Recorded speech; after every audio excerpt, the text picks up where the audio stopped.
Hola, muy buenas tardes, ¿cómo están? El teórico que vamos a ver hoy va a tener que ver con el señor Donald Winnicott y la teoría de las relaciones objetales, ¿sí? Para contextualizar, para que ustedes puedan comprender de dónde viene esta línea, digamos, del psicoanálisis, vamos a hacer una suerte de cuadro sinóptico imaginario, donde vamos a situar en una primera instancia al padre del psicoanálisis, que es el señor Sigmund Freud, que nació en Austria, y que realiza esta teoría fundante, digamos, del inconsciente, ¿no es cierto?, que revoluciona toda esta etapa contemporánea del psicoanálisis, ¿no es cierto? Luego esta corriente llega a Francia, donde se crea la escuela francesa, ¿sí?, que va a tener que ver más del orden de la filosofía y la lingüística, ¿sí? Van a encontrar a Lacan como referente, a Sastre, a Descartes también, y en lo que tiene que ver con la grupalidad, va a tener que ver con Didier Anziou, ¿sí?, que analiza a los grupos desde el orden de lo inconsciente. Volviendo nuevamente a la escuela vienesa, digamos, que es la creada por Sigmund Freud, él va a tener como principal discípula, digamos, a su hija, Anna Freud. Ustedes recuerdan que Freud va a hablar de las pulsiones de vida o muerte, ¿sí? Anna Freud va a desarrollar lo que es la psicología del yo, y va a decir que estas pulsiones pueden ser educadas, ¿sí? Luego va a venir Melanie Klein, quien es también discípula de Sigmund Freud, y va a desarrollar, ella va a hablar de posiciones, va a hablar de instintos de vida o de muerte, y desarrolla la teoría de las posiciones esquizoparanoides y depresiva, que es la que van a ver un poquito más adelante ustedes. Luego va a aparecer Wilford Bion, que va a hablar también del psicoanálisis en los grupos, y después va a estar este señor que es Donald Winnicott, quien discípulo a su vez de Melanie Klein, y va a desarrollar la teoría de las relaciones objetales, ¿sí? Si bien todos estos autores siguen la línea del psicoanálisis, lo que van a hacer es resignificar o reformular la teoría de Sigmund Freud y le van a dar como una vuelta de tuerca, ¿no es cierto? Ahora vamos a ver algunas de las diferencias que tienen que ver con Freud y estos autores, ¿no es cierto? Una de las diferencias que, digamos, más predominantes es que Sigmund Freud va a decir que es imposible realizar el psicoanálisis en los niños, ¿no? Porque estos niños carecen, los niños pequeños, digamos, carecen de lenguaje, ¿sí? Entonces él desarrollaba justamente sus tratamientos a través del habla, a través de la palabra, a través de la asociación libre, de la hipnosis, y también va a decir que el aparato psíquico se desarrolla en la primera infancia. Ahora bien, en contraposición, Melanie Klein va a decir que los niños nacen ya con un yo primitivo. Ella va a hablar de un yo rústico, ¿sí? Que todos nacemos con un yo primitivo, con mecanismos de defensa, que justamente lo que utilizamos para defendernos del mundo externo, ¿sí? En la etapa de nacimiento. Y va a hablar también de que todos los niños nacemos psicóticos, ¿sí? Por esta cuestión del trauma de nacimiento. Donald Winnicott va a reformular esta teoría y va a decir que en realidad los niños no nacemos psicóticos, sino que hay un desfasaje en esta cuestión que existe de la vida ultrauterina, de la completud de todas nuestras necesidades, cuando pasamos por el canal de parto, digamos, a este desfasaje que existe, que es lo que él llama el trauma de nacimiento, ¿sí? No es que nacemos psicóticos, sino que existe lo que se llama el trauma de nacimiento.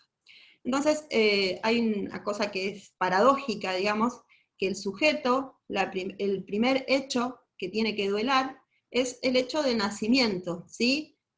¿Por qué? Porque en la panza de la mamá, digamos, había una sensación de completud, de ser un todo con esa mamá, donde todas nuestras satisfacciones estaban completas, digamos, ¿no es cierto? Cuando se produce el nacimiento, digamos, este pasaje al mundo externo, existe lo que él denomina trauma de nacimiento, en este mundo externo caótico, lleno de estímulos, lleno de ruidos, digamos, es una etapa necesaria, entonces, que el niño necesita duelar para adaptarse justamente a esta nueva realidad, ¿no? A este mundo externo. Todos ellos provienen de la rama de la medicina, ¿sí? En este caso, Donald Winnicott era un pediatra, que él incursiona en el psicoanálisis, porque dentro de su consultorio, dentro de la clínica médica, no va a encontrar respuestas a determinados síntomas que los niños pequeños mostraban, ¿no es cierto? Entonces, él junto a Melanie Klein, que es la que desarrolla la teoría de la observación, el psicoanálisis en los niños, digamos, incluso él va a empezar, digamos, sus prácticas con el hijo de Melanie Klein, ¿sí? Y entonces descubre a través de la observación que los niños reflejan, cuando existe esta etapa de juego, reflejan o proyectan lo que les sucede internamente, ¿sí? Va a decir que a través del juego puede acceder al inconsciente de este niño a través justamente de estos mecanismos proyectivos que los niños utilizan, ¿sí? Luego su obra, la obra de Donald Winnicott, se centra en la relación didáctica que existe entre el niño y la madre, ¿sí? Y va a considerar al papá como una figura que aparece como un sostén de este mantenimiento familiar, ¿sí? Pero la mamá como una figura fundamental en el desarrollo de este bebé. Cuando nosotros hablamos de mamá, cuando utilizamos el término mamá, vamos a hablar de un auxiliar, de una persona que cumpla con esta función, ¿no? Puede ser una abuela, un tío, etc. En el mejor de los casos, va a tener que ver con su propia madre, ¿no? Entonces, va a decir que la conducta de esta mamá hacia el niño es lo que va a determinar justamente que este bebé pueda alcanzar su verdadero self, ¿sí? Winnicott utiliza el término self para lo que nosotros vamos a llamar como el sí mismo, ¿no? Nuestra propia personalidad, ¿sí? Entonces, depende de esta función habilitante que cumpla su mamá, va a hacer que el niño pueda crear su verdadero self al servirle, en un principio, como auxiliar de su verdadero yo, ¿no es cierto? Va a utilizar este concepto de holding, o concepto de ser sostenido, ¿no? Para que esto suceda. Hablar luego de una primera instancia, cuando el niño nace, digamos, el niño al nacer, todos los niños de la especie humana, digamos, estamos completamente indefensos. Somos la única especie incapaz de sobrevivir sin un otro que nos aloje, que nos habilite, digamos, para salir de este mundo, para salir al mundo externo, ¿no? En esta primera etapa, digamos, existe lo que él va a llamar una etapa de fusión, ¿sí? Entre el bebé y la mamá. De hecho, el bebé no puede discriminar una afuera, ¿no? Él va a considerar que el pecho que la mamá le ofrece es una creación propia, ¿sí? Este pecho que la mamá le ofrece cuando él tiene hambre es una creación propia para satisfacer sus propias necesidades, va a decir, ¿no es cierto? Esta etapa, más o menos esta etapa de fusión, esta etapa de pensar que el bebé y la mamá son una misma cosa, dura aproximadamente entre los 4 y 6 meses, ¿no? Ahí es donde se da esta especie de yo y no yo, ¿no? Donde el bebé empieza a disociar la realidad, empieza a tener una conciencia del afuera y va a discriminar, digamos, lo que es propio de lo ajeno, ¿no es cierto? Entonces, Winnicott va a decir que a través de esta teoría, digamos, de la relación de los objetos, existe un medio para crear la subjetividad de este niño, ¿no? Va a hablar, y este término lo vamos a utilizar bastante, va a hablar de una madre suficientemente buena, ¿sí? Una madre que pueda habilitar este espacio subjetivo. Un padre, como dijimos antes, como figura que habilite, y la figura de estos objetos transicionales. Ahora bien, ¿qué son estos objetos transicionales? Estos objetos pueden ser internos o externos, ¿sí? Que el niño va a utilizar para calmar sus ansiedades. Pueden tener que ver con el propio cuerpo, los niños más o menos entre los 4 y 6 meses empiezan a descubrir su cuerpo, empiezan a descubrir sus manitos, empiezan a tocarse la cara, empiezan a tener una conciencia del afuera, digamos, pueden usar una acción como chuparse el dedo, y pueden utilizarlo como un objeto transicional, ¿sí? Que les sirva para calmar sus ansiedades, ¿sí? Y también los papás, la familia, el auxiliar o cuidador, van a ofrecer a este bebé objetos concretos, ¿sí?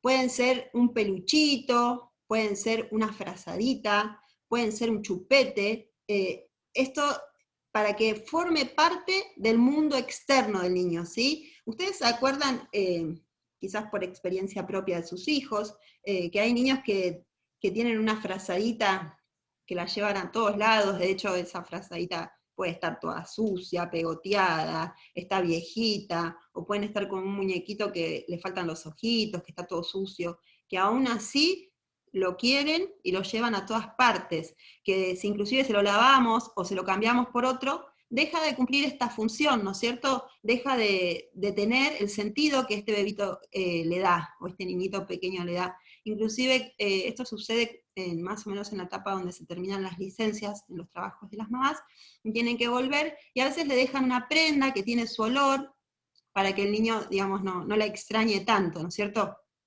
Entonces, estos objetos transicionales se van a utilizar para formar parte del mundo externo del bebé, ¿no? Es a través de algo externo que el niño se apropia, a través de estos objetos transicionales, que el niño toma conciencia del afuera, va a decir Winnicott, ¿sí?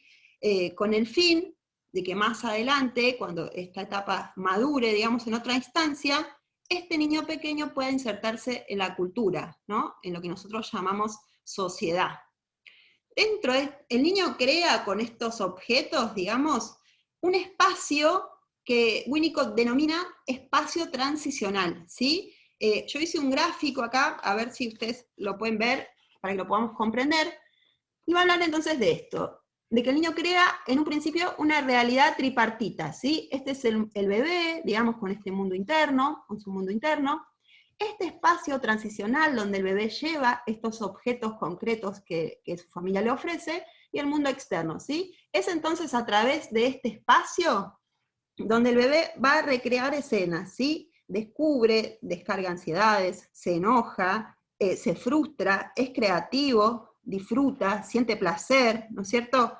Este espacio transicional, entonces, así como lo demuestra el gráfico, no pertenece ni al mundo interno del niño y tampoco al mundo externo, ¿no? Es un espacio intermedio donde este bebé va a poder desarrollar la creatividad, ¿sí? Entonces, nuevamente, como para que se entienda, estos objetos que el niño lleva a este espacio transicional, en determinados momentos cobra mucha importancia, ¿no es cierto? Justamente en estos momentos de ausencia donde su mamá no está, ¿no?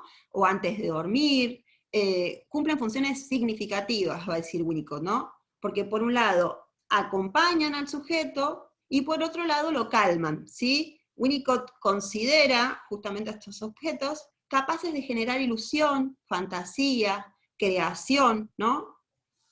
Luego, para que esto sea posible, digamos, para que esta instancia se establezca, para que se instaure, digamos, en este bebé niño este espacio transicional, esta zona intermedia, ni enteramente de afuera, ni enteramente de adentro, digamos, donde posibilite que se despliegue la ilusión, el juego, la creatividad, él va a decir que es necesaria la presencia de una madre suficientemente buena, ¿sí? Él utiliza este término de madre suficientemente buena como una figura habilitante, ¿sí? Como una figura que pueda ceder su lugar de mamá, de objeto único de amor, ¿sí?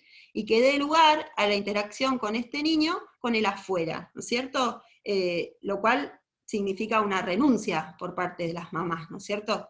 Entonces, va a decir que la mamá debe habilitar ese lugar, esta madre suficientemente buena, habilitar ese lugar, dejar que el niño transite por esos espacios sin intervenir, para que, digamos, pueda posibilitarse la subjetividad de este pequeño, ¿no es cierto?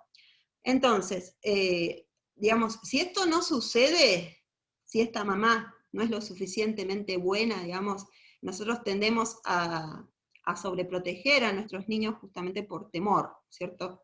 Si nosotros conectamos al niño con nuestras carencias, estos niños que son utilizados de muleta o de sostén, hacen que el niño se conecte justamente con los miedos, las inseguridades y las carencias de esta mamá, ¿no es cierto? Entonces, ¿qué va a hacer? Va a hacer que este niño, la realidad, al salir al mundo externo, le resulte hostil, ¿sí? Ya sea porque siente que esta realidad lo ataca, o ya sea porque no existió la suficiente contención necesaria para que él pueda transitar, digamos, este pasaje, ¿no? Va a hablar de la necesidad de esta madre suficientemente buena, que habilite este espacio donde el niño, este espacio intermedio que no es real ni real, digamos, donde el niño recrea, donde el niño se cree omnipotente, para luego desilusionarlo y conectarlo con la realidad, ¿sí? Con este mundo externo, con la cultura, con la sociedad, ¿no es cierto? Este sostenimiento, entonces, del que habla Winnicott, necesario para la creación de la subjetividad del niño, es tanto físico como emocional, ¿sí? Winnicott va a utilizar el término de holding, que significa acunamiento, ¿sí? Como esta cuestión de sostener, de sostenimiento físico y emocionalmente, ¿sí?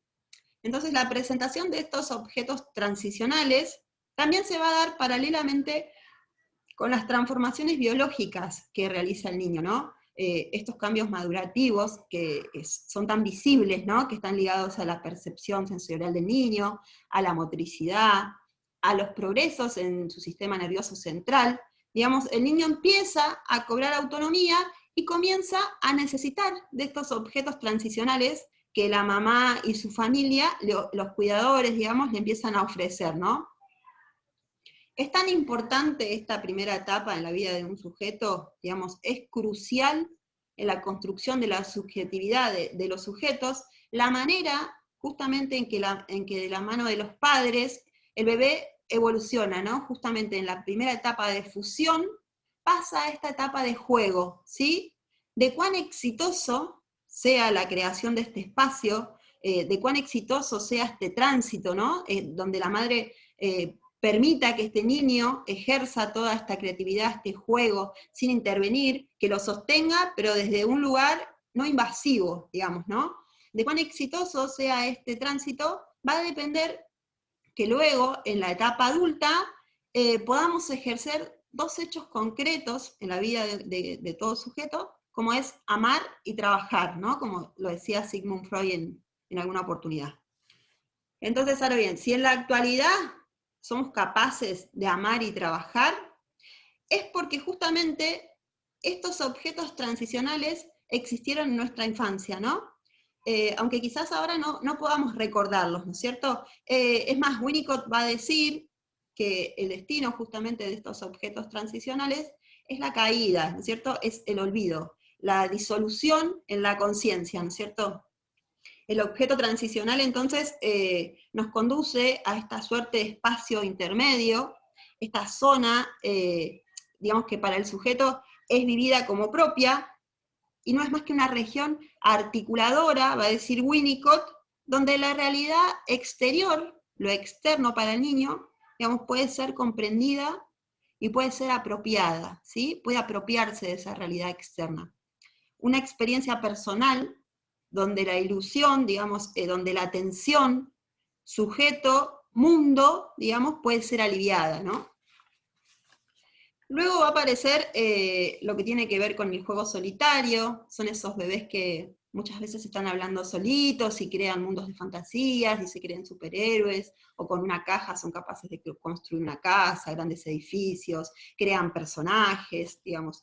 Este espacio es el espacio del juego solitario, para pasar luego, más tarde, al juego compartido, al poder jugar con otros niños, y por fin como última instancia, va a dar lugar a los juegos reglados, ¿sí? Donde el niño pueda entender las consignas, pueda aprender a respetar su turno y pueda jugar con otros, ¿no? de los objetos transicionales y del espacio transicional del niño, es lo que lo va a llevar a la inserción en la cultura, ¿no es cierto? Justamente a lo que nosotros llamamos socialización. Por acá tengo un grafiquito que les quiero mostrar, que más o menos es el mismo del anterior, pero va a hablar de esto, ¿no? Del bebé, de su mundo interno, donde él se crea omnipotente, donde crea todo este mundo de fantasía, con esta mamá habilitante que permite que el niño se inserte en ese espacio sin invadirlo, pero a la vez lo sostiene con este término que utiliza Winnicott del holding, donde existe este espacio transicional para luego desilusionarlo y que el niño pueda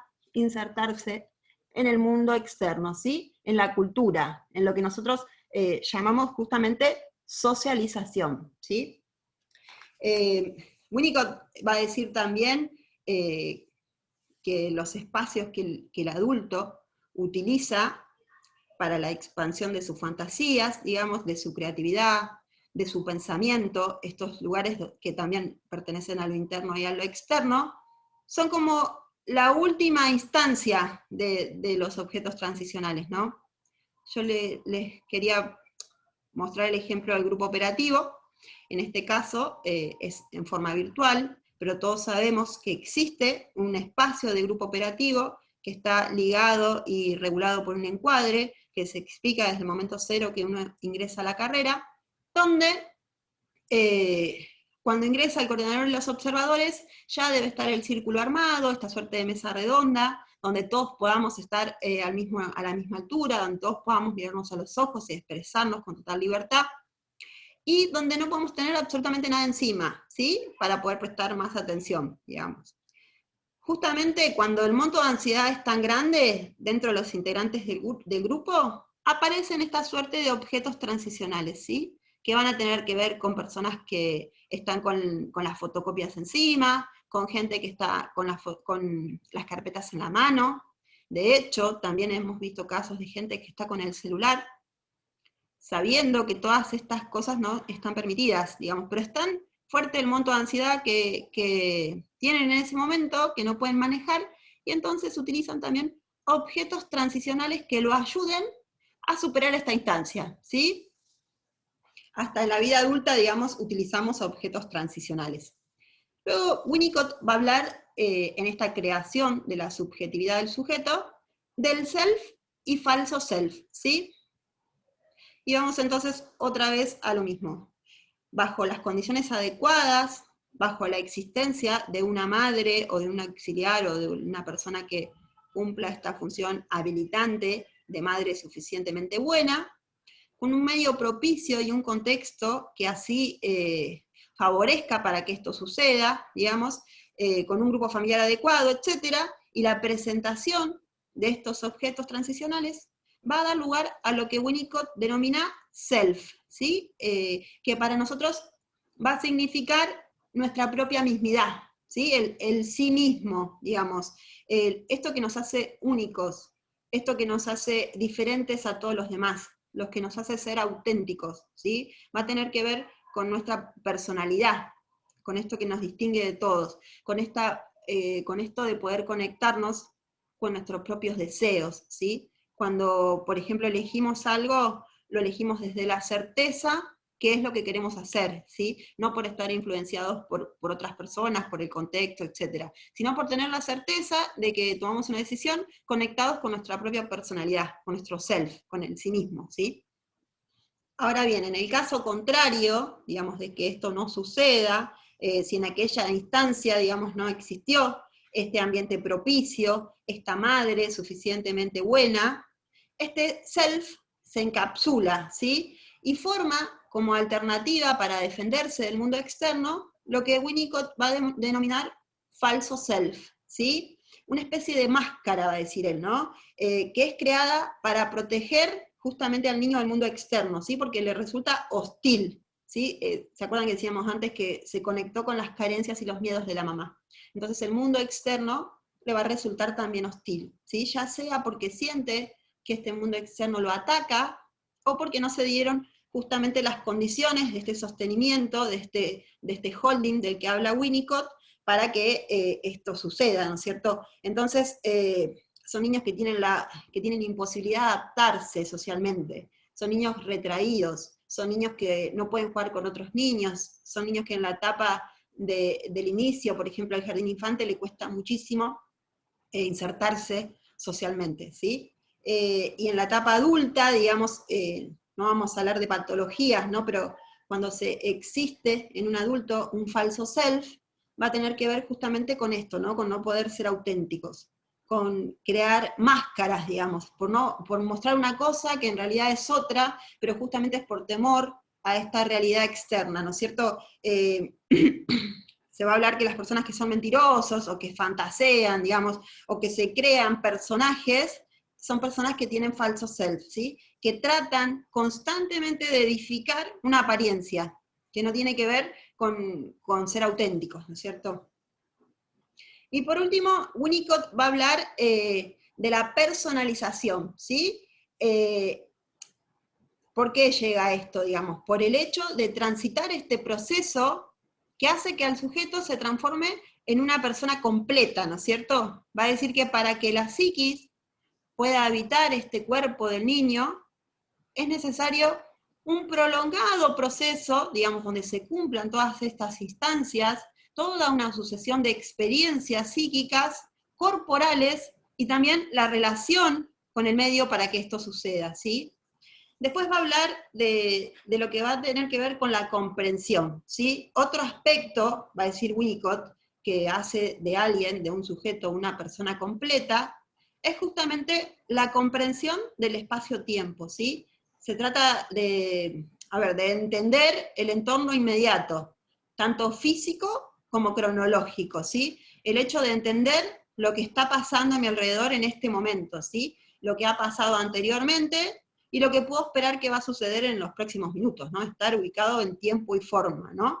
Y entender también en qué lugar físico estoy.